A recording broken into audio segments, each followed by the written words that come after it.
If you feel burnt out or overwhelmed trying to live the gospel and to serve, you might really appreciate Alma chapter 8. Alma has been serving as the chief judge and the high priest. When there's a lot of wickedness and inequality starting to crop up, he knows that he has to just focus on one, and he chooses to be a high priest. Remember, Sister Joy D. Jones, in addressing the women, said, "Women wear many hats, but it is not necessary and not possible for them to wear them all at once." We sometimes just have to focus on one. We can't do it all. In this case, Alma completely gave up a hat, and that's not always possible or necessary. But that idea of we just need to focus on one thing at a time sometimes. In chapter 8, he gets to the city of Ammonihah, and it says Satan has a hold upon the hearts of the people. Alma wrestles with God in mighty prayer, and he labors much in the spirit, so he is giving it his all. They say, like, you're not the chief judge anymore, so we don't have to listen to you. And part of me wonders if he had some doubt, like, oh, did I make the right decision? For me, a lot of times when I'm trying to do what's right and I'm trying to serve the Lord and it's not working out, I tend to be like, oh, what's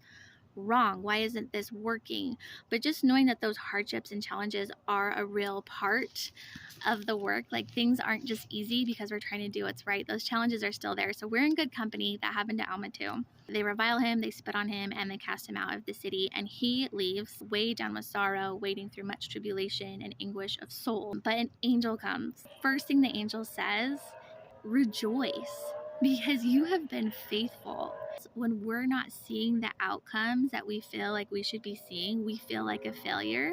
No, rejoice. I love that President Nelson taught that the Lord loves effort, and that is true. And Alma is being praised for that there. He tried, he did his best, he was faithful. And so then after telling him good job, he does say, go back, you have to try again. And Alma does go. He goes speedily, but things are a little different this time. When he goes back to the city, the first thing he does is look for support. He asks Amulek, will you give a humble servant of God something to eat? Sometimes I think we can do what we're asked to do, or we can take care of ourselves.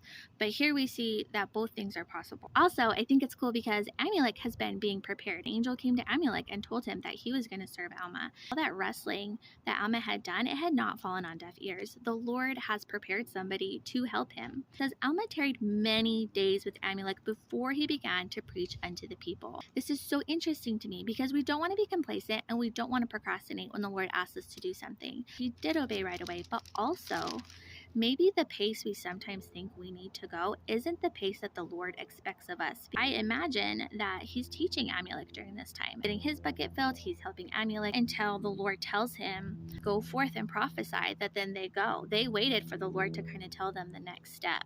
What I see from this is that we can be diligent, but also be gentle with ourselves. In fact, that's kind of my new motto right now is I can be diligent and gentle.